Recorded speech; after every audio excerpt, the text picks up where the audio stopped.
Hi all, welcome back to my channel. പുതിയ വീഡിയോയിലേക്ക് എല്ലാ കൂട്ടുകാർക്കും സ്വാഗതം. ഇന്നൊരു ലഞ്ച് റെസിപ്പീസാണ് കേട്ടോ കാണിക്കുന്നത്. അപ്പോൾ ഇന്ന് നമുക്ക് കിട്ടിയിട്ടുള്ള മീൻ എന്ന് പറയുന്നത് ചൂരയും അയിലയാണ്. അയില മീൻ ഞാൻ ഫ്രിഡ്ജിൽ വെക്കാമെന്ന് ക്ലീൻ ചെയ്ത് വെച്ചതായിരുന്നു കേട്ടോ.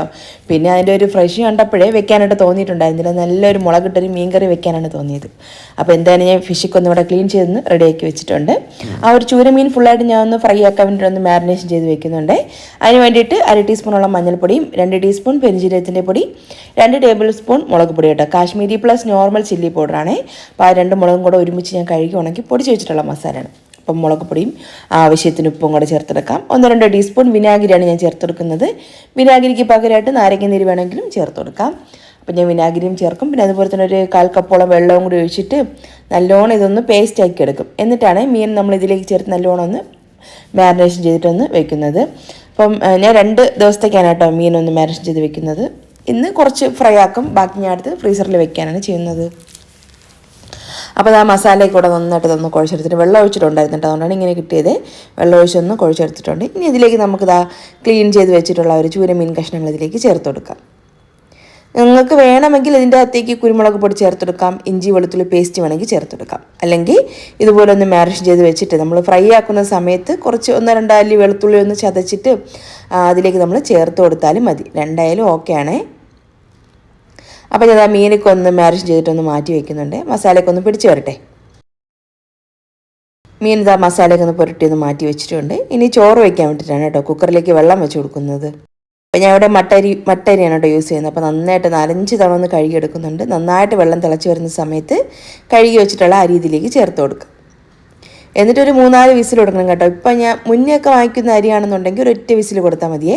പക്ഷേ ഇപ്പോൾ വാങ്ങിക്കുന്ന അരി വന്നിട്ട് നിറ പറയാണെന്ന് തോന്നുന്നു. പക്ഷേ അത് ഒരു 3-4 വിസിൽ കൊടുത്താലേ റൈസ് നന്നായിട്ട് കുക്കായി കിട്ടുന്നുള്ളൂ കേട്ടോ. അതുകൊണ്ട് തന്നെ ഒരു 3-4 വിസിൽ കൊടുത്തിട്ട് അരി ഒന്ന് വേവിച്ചെടുക്കാം.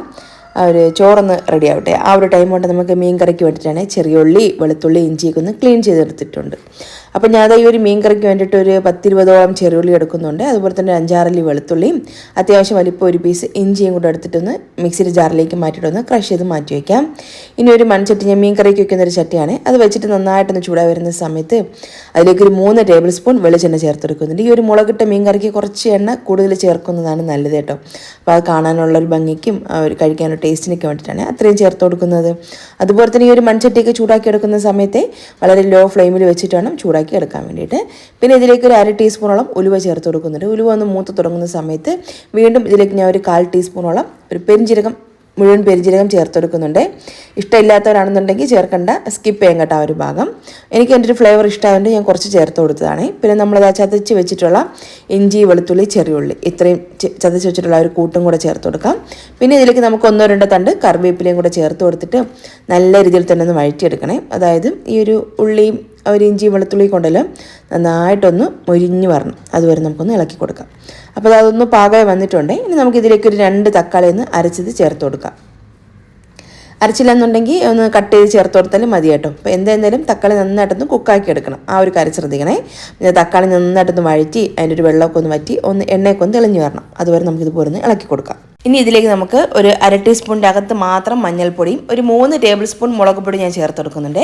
കാശ്മീരി പ്ലസ് നോർമൽ ചില്ലി പൗഡറാണ് കേട്ടോ. അപ്പോൾ ഞാൻ എല്ലാ വീഡിയോയിലും പറയുന്ന പോലെ തന്നെ അത് രണ്ടും കൂടെ ഒരുമിച്ച് ഒന്ന് കഴുകി ഉണക്കി പൊടിച്ച് വെച്ചിട്ടുള്ള ഒരു മുളക് പൊടിയാണ്.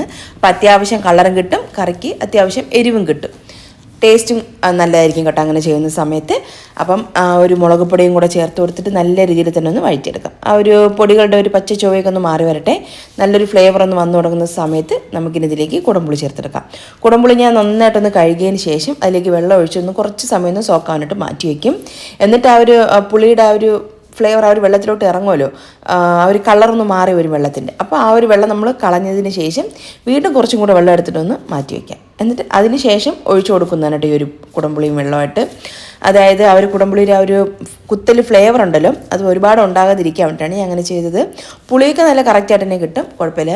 ഒരു കുടംപുളി യൂസാക്കാൻ ഇഷ്ടമില്ലാത്തവരാണെന്നുണ്ടെങ്കിൽ ഈ ഒരു ടൈമിൽ കുറച്ച് വാളംപുളി ഒന്ന് പിഴിഞ്ഞ് ചേർത്ത് കൊടുത്താലും മതിയാകും. ഇനി നമുക്ക് ആ ഒരു കറിക്കെല്ലാം ആവശ്യത്തിനുള്ള വെള്ളം ഈ ഒരു ടൈമിൽ ചേർത്തെടുക്കാം. ഞാൻ അവിടെ 2-2.5 കപ്പോളം വെള്ളം ചേർത്തെടുക്കുന്നുണ്ട്. പിന്നെ ഇതാ നന്നായിട്ടൊന്ന് ഇളക്കി യോജിപ്പിച്ച് ഈ ഒരു ടൈമിൽ തന്നെ ഉപ്പ് ചേർക്കണേ. എനിക്ക് ഉപ്പ് ചേർക്കാനായിട്ട് വിട്ടുപോയിട്ടുണ്ടായിരുന്നു. എന്തായാലും ഞാൻ കുറച്ച് സമയം കഴിഞ്ഞ് ചേർക്കും കേട്ടോ. അപ്പോൾ ഈ ഒരു ടൈമിൽ ഉപ്പ് ചേർക്കുന്നതായിരിക്കും കുറച്ചും കൂടെ നല്ലത്. അപ്പോൾ ഇതെല്ലാം കൂടെ ഒന്ന് മിക്സ് ചെയ്തതിന് ശേഷം നമുക്ക് അടച്ച് വെച്ചിട്ട് നല്ല രീതിയിലൊന്ന് കറി ഒന്ന് തിളപ്പിച്ചെടുക്കും. വെള്ളം നിങ്ങളുടെ ഇഷ്ടത്തിനനുസരിച്ച് ചേർത്ത് കൊടുക്കാം കേട്ടോ. കുറവാണെന്നുണ്ടെങ്കിൽ കുറച്ച് ചേർത്താൽ മതി, കൂടുതൽ വേണമെങ്കിൽ കൂടുതൽ ചേർത്ത് കൊടുക്കാം. അപ്പോൾ ഇതാ കറിയൊക്കെ നന്നായിട്ട് ഇവിടെ തിളച്ചൊന്ന് വന്നിട്ടുണ്ട്. ഇനി നമുക്കിതിലേക്ക് മീൻ കഷ്ണങ്ങൾ ചേർത്ത് കൊടുക്കാം. ഞാൻ ഇവിടെ മൊത്തത്തിൽ ഒരു 6 മീൻ ഫുള്ളായിട്ട് എടുക്കുന്നുണ്ട് കേട്ടോ. അതിന് 2-3 പീസായിട്ടൊക്കെ ഒന്ന് മുറിച്ചെടുത്തതാണ്.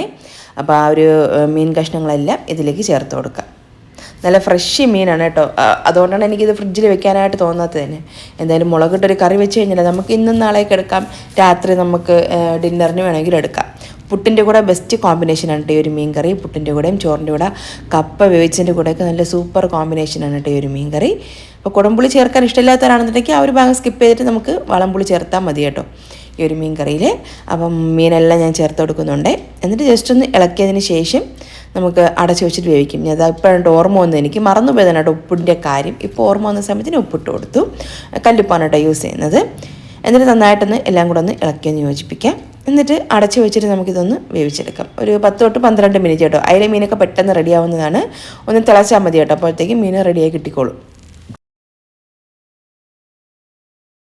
അടച്ചു വെച്ചിട്ട് ഒരു 10-12 മിനിറ്റ് കേട്ടോ, അത്രയും മതിയേ. അപ്പോൾ ജസ്റ്റ് ഒന്ന് തിളച്ച് വരുന്ന സമയത്ത് ഞാൻ ഒന്ന് തുറന്നതാണ് കേട്ടോ, ജസ്റ്റ് ഒന്ന് ഇളക്കി കൊടുക്കാൻ വേണ്ടിയിട്ട്. മുളകിട്ടതായതുകൊണ്ട് ചിലപ്പോൾ ഒന്ന് അടുക്കിക്കൊന്ന് പിടിച്ചു പോയാലും, അതുകൊണ്ടാണ് ജസ്റ്റ് ഒന്ന് ഇളക്കി വെച്ച് കൊടുക്കുന്നത്. അപ്പം ഈ ഒരു കറി ഉണ്ടല്ലോ തിളപ്പിച്ച് നമ്മൾ ഫ്ലെയിമൊക്കെ അങ്ങ് ഓഫ് ചെയ്ത് മാറ്റി വയ്ക്കണം. അപ്പോൾ നന്നായിട്ട് തണുത്ത് വരുന്ന സമയത്താണ് കേട്ടോ ഒരു മീനിലോട്ടൊക്കെ മസാലയൊക്കെ ഒന്ന് പിടിച്ചിട്ട് കറി ഒന്നും കൂടെ ടേസ്റ്റ് ആകും. നമ്മളിപ്പോൾ ഈ ഒരു മീൻ കറിക്ക് ഉച്ചയ്ക്ക് തയ്യാറാക്കി വെച്ചിട്ട് രാത്രി എടുക്കുകയാണെന്നുണ്ടെങ്കിൽ കുറച്ചും കൂടെ ടേസ്റ്റ് നല്ലതായിരിക്കും കേട്ടോ. നമ്മൾ അപ്പം കഴിക്കുന്നതിന് നമ്മൾ തയ്യാറാക്കി ഉടനെ തന്നെ കഴിക്കുന്നതിനേക്കാളും കുറച്ച് ടൈം വെച്ചിട്ട് പിന്നെ കഴിക്കുമ്പോൾ അതിനൊരു പ്രത്യേക ടേസ്റ്റാണ് കേട്ടോ ഈ ഒരു മീൻ കറിക്ക്. അപ്പോൾ ആ കറിയൊക്കെ ഒന്ന് തിളച്ച് സെറ്റായി വന്നിട്ടുണ്ട്, എണ്ണയൊക്കെ ഒന്ന് തെളിഞ്ഞ് പാകം വന്നിട്ടുണ്ട്. ഇനി നമുക്ക് ഈ ഒരു കറി ഒന്ന് മാറ്റി വയ്ക്കാം.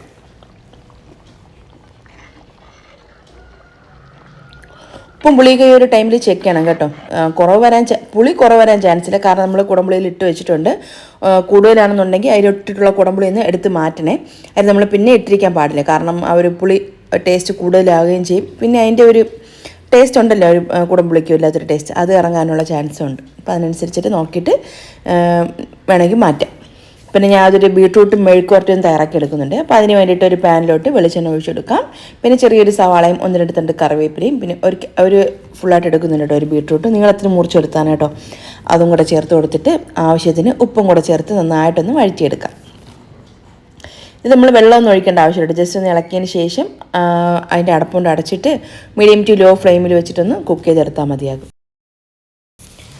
ആദ്യത്തെ ഒരു 3-4 മിനിറ്റ് നന്നായിട്ടൊന്ന് വഴിച്ചെടുക്കണേ. അപ്പോൾ ഒരു ബീട്രൂട്ട് എന്നുള്ള ചെറുതായിട്ട് വെള്ളമൊക്കെ ഒന്ന് വന്ന് തുടങ്ങും. ആ ഒരു ടൈമിൽ നമുക്കിത് അടച്ച് വെച്ചിട്ട് ഒരു 10-15 മിനിറ്റോളം ഒന്ന് കുക്ക് ചെയ്തെടുക്കാം. മീഡിയം ടു ലോ ഫ്ലെയിമിൽ വെച്ചിട്ട് വേണം കുക്ക് ചെയ്തെടുക്കാൻ വേണ്ടി കേട്ടോ. അപ്പോൾ നന്നായിട്ട് പെട്ടെന്ന് റെഡിയായി കിട്ടിക്കോളും. ഹൈ ഫ്ലെയിമിൽ വയ്ക്കല്ലേ, കരിഞ്ഞു പോകാനുള്ള ചാൻസ് ഉണ്ട്. അപ്പോൾ അത് ബീട്രൂട്ട് മെഴുക്ക് വരട്ടി റെഡി ആയിട്ടുണ്ട്. അത് ഞാൻ ഒന്ന് മാറ്റി വെച്ചിട്ട് കുറച്ച് പച്ചക്കറിയൊക്കെ ഒന്ന് എടുത്തിട്ട് ഒരു പച്ചക്കറി അവിയൽ തയ്യാറാക്കുന്നുണ്ട്. ഒരു തട്ടിക്കൂട്ട് പച്ചക്കറി അവിയലാണ്. തൈരില്ലാത്തതുകൊണ്ട് തന്നെ കുറച്ച് പുളിയൊക്കെ ചേർത്തിട്ടാണ് അരച്ചെടുത്തിട്ടുള്ളത്. ടേസ്റ്റ് കുഴപ്പമില്ല, ഓക്കെ ആയിരുന്നു കേട്ടോ. അത്യാവശ്യം ടേസ്റ്റ് ഉണ്ടായിരുന്നു, കുഴപ്പമില്ല. പിന്നെ ഇതാ മീൻകറി ഉണ്ടോ നന്നായിട്ട് തണുത്ത് വരുന്ന സമയത്ത് ആ ഒരു എണ്ണയൊക്കെ ഒന്ന് തെളിഞ്ഞിട്ട് കാണാൻ തന്നെ ഒരു ഭംഗിയുണ്ട്. കഴിക്കാനും നല്ല ടേസ്റ്റുള്ള മീൻകറി ആയിരുന്നു. അപ്പോൾ മീൻ കറിയും റെഡി ആയിട്ടുണ്ട്. ഇനി നമുക്ക് ഫിഷ് ഒന്ന് ഫ്രൈ ആക്കിയിട്ട് എടുക്കണം. നമ്മൾ മസാല പുരട്ടി ആദ്യമേ വെച്ചതാണ്. എന്തായാലും മസാലയൊക്കെ ഒന്ന് പിടിച്ചൊന്ന് സെറ്റ് ആയിരിപ്പുണ്ടായിരിക്കും. അപ്പോൾ അതൊന്ന് ഫ്രൈ ആക്കാൻ വേണ്ടിയിട്ട് ഒരു പാനിലോട്ട് കുറച്ച് വെളിച്ചെണ്ണ ഒഴിച്ചു കൊടുക്കാം. എന്നിട്ട് എണ്ണ ഒന്ന് ചൂടായി തുടങ്ങുന്ന സമയത്ത് നമുക്കതിലേക്ക് മീൻ കഷ്ണങ്ങൾ വെച്ച് കൊടുക്കാം. എന്നിട്ട് ഇതിലേക്ക് 1-2 തണ്ട് കറിവേപ്പിലയും ഒരു 3-4 അല്ലി വെളുത്തുള്ളി ചതച്ചതും കൂടെ ചേർത്തെടുക്കുന്നുണ്ട്. അപ്പം ആ ഒരു ഫിഷ് ഫ്രൈക്ക് നല്ലൊരു ഫ്ലേവർ കിട്ടും. അപ്പോൾ ഒരു സൈഡ് ഒന്ന് ആയി വരുന്ന സമയത്ത് നമുക്ക് തിരിച്ചു വെച്ചെടുക്കാം. 2 സൈഡും ഒരുപോലെ ഒന്ന് ഫ്രൈ ആക്കിയിട്ട് എടുക്കാം. വെളിച്ചെണ്ണ കൂടുതൽ ഒഴിച്ചിട്ട് ഒന്ന് ഡീപ്പ് ഫ്രൈ മുക്കി പൊരിച്ച് കോരണമെങ്കിൽ അങ്ങനെ ചെയ്യാം. അല്ലെങ്കിൽ കുറച്ച് വെളിച്ചെണ്ണ ഒഴിച്ചിട്ട് 2 സൈഡും അങ്ങോട്ടും ഇങ്ങോട്ടും തിരിച്ച് മറിച്ചിട്ട് ഒരു മീഡിയം ടു ലോ ഫ്ലെയിമിൽ വെച്ചിട്ട് ഫ്രൈ ആക്കി എടുക്കണമെങ്കിൽ അങ്ങനെ ചെയ്യാം കേട്ടോ. അപ്പം രണ്ടും ഓക്കെയാണ്. പക്ഷേ നമ്മൾ ഇത് കുറച്ച് ടൈം എടുത്തിട്ടാണ് ചെയ്യുന്നത്. കാരണം വെച്ചാൽ നമ്മൾ കുറച്ച് വെളിച്ചെണ്ണയല്ലേ ഒഴിച്ചത്. അപ്പോൾ എന്തായാലും മീനൊന്ന് കുക്കായി വരണമല്ലോ, അതുകൊണ്ട് തന്നെ കുറച്ച് ടൈം എടുത്തിട്ടാണ് ഇങ്ങനെ ഒന്ന് ഫ്രൈ ആക്കി എടുക്കുന്നത്. അപ്പോൾ ഇടയ്ക്കിടയ്ക്ക് ഞാൻ ഒന്ന് മീഡിയം ടു ലോ ഫ്ലെയിം വയ്ക്കണേ. ഇടയ്ക്കിടയ്ക്ക് അങ്ങോട്ടും ഇങ്ങോട്ടൊക്കെ ഒന്ന് തിരിച്ച് മറിച്ചൊക്കെ വെച്ചെടുക്കാം. അപ്പോൾ ഫിഷ് ഫ്രൈ റെഡി ആയിട്ടുണ്ട്, നമ്മുടെ മീൻ കറിയൊക്കെ റെഡി ആയിട്ടുണ്ട്. ഇനി നമ്മുടെ ലഞ്ച് നോക്കാം. മട്ടേരി ചോറും ഒരു പച്ചക്കറി അവിയലും പിന്നെ അതുപോലെ തന്നെ ഒരു ഫിഷ് ഫ്രൈയും ബീട്രൂട്ട് മെഴുക്ക് വരട്ടിയും ഉണ്ടായിരുന്നു. നമ്മൾ തയ്യാറാക്കിയിട്ടുണ്ടായിരുന്നില്ല അതും. പിന്നെ ഒരു മുളകിട്ടെടുത്തിട്ടുള്ള മീൻ കറി. പിന്നെ ഈ ഒരു മുളകിട്ട മീൻ കറി ഞാൻ ബാക്കി 1-2 ഐറ്റംസിൻ്റെ കൂടെയൊക്കെ കോംബോ ചെയ്യുന്നുണ്ട്. എന്തൊക്കെയാണെന്ന് കാണിക്കാം. പിന്നെ രാത്രിക്കായ സമയത്ത് ഞാൻ ഡിന്നറിന് വേണ്ടി പുട്ടാണ് കേട്ടോ തയ്യാറാക്കിയിട്ടുള്ളത്. നല്ല പച്ചരി പുട്ടാണ്, വീട്ടിൽ തന്നെ പൊടിച്ച് വറുത്ത് വെച്ചിട്ടുള്ള മാവാണ്. അപ്പോൾ നല്ല സോഫ്റ്റ് ആയിട്ടുള്ള പച്ചരി പുട്ടും പിന്നെ അതിനോടൊപ്പം തന്നെ ഒരു പപ്പടവും പിന്നെ ഒരു മുളകിട്ട മീൻകറിയും ഉച്ചത്തെ ഒരു ഫ്രൈയും ബാക്കിയും ഉണ്ടായിരുന്നു കേട്ടോ. അതൊക്കെ വെച്ച് രാത്രിത്തെ ഫുഡായിരുന്നു കേട്ടോ. നല്ല കിഡിലും കോംബോ ആയിരുന്നു, നല്ല ടേസ്റ്റ് ഉണ്ടായിരുന്നു കേട്ടോ മീൻകറി. രാത്രിയപ്പോൾ ഒന്നും കൂടി ടേസ്റ്റ് നല്ലതായിരുന്നു മീൻകറിക്ക്. പിന്നെ ഞാൻ അടുത്ത ദിവസമായപ്പോൾ മീൻകറി ഒന്നും കൂടെ അത് സെറ്റായിട്ടുണ്ടായിരുന്നു. അപ്പോൾ ഞാൻ ഒരു ഫിഷ് ഞാൻ ഒന്ന് മാരിനേറ്റ് ചെയ്ത് ഫ്രിഡ്ജിൽ വെച്ചിട്ടുണ്ടായിരുന്നല്ലോ, ആ ഒരു ഫിഷ് ഒന്ന് ഫ്രൈ ആക്കി എടുത്തിട്ടുണ്ടായിരുന്നു. പിന്നെ ആ ഒരു സെയിം മുളകിട്ട മീൻകറിയും പിന്നെ മധുരക്കിഴങ്ങ് വേവിച്ചതും കുറച്ച് ഉള്ളി ചമ്മന്തിയും കേട്ടോ. അത് അടിപൊളി കോമ്പിനേഷൻ ആയിരുന്നു. ഈ ഒരു കോമ്പിനേഷൻ ട്രൈ ചെയ്തിട്ടില്ലാത്തൊരു ഒരു പ്രാവശ്യം ട്രൈ ചെയ്ത് നോക്കണേ, സൂപ്പറാണ് കേട്ടോ. അപ്പോൾ ഈ ഒരു കുഞ്ഞു വീഡിയോ റെസിപ്പിക്ക് നിങ്ങൾക്ക് ഇഷ്ടമായിട്ടുണ്ടെങ്കിൽ മറക്കാതെ തന്നെ ലൈക്കും ഷെയറും കമൻറ്റൊക്കെ ചെയ്ത് നമ്മുടെ ചാനലും സപ്പോർട്ട് ചെയ്യണേ. അപ്പോൾ ഈ വീഡിയോ കണ്ട എല്ലാ കൂട്ടുകാർക്കും താങ്ക്സ്.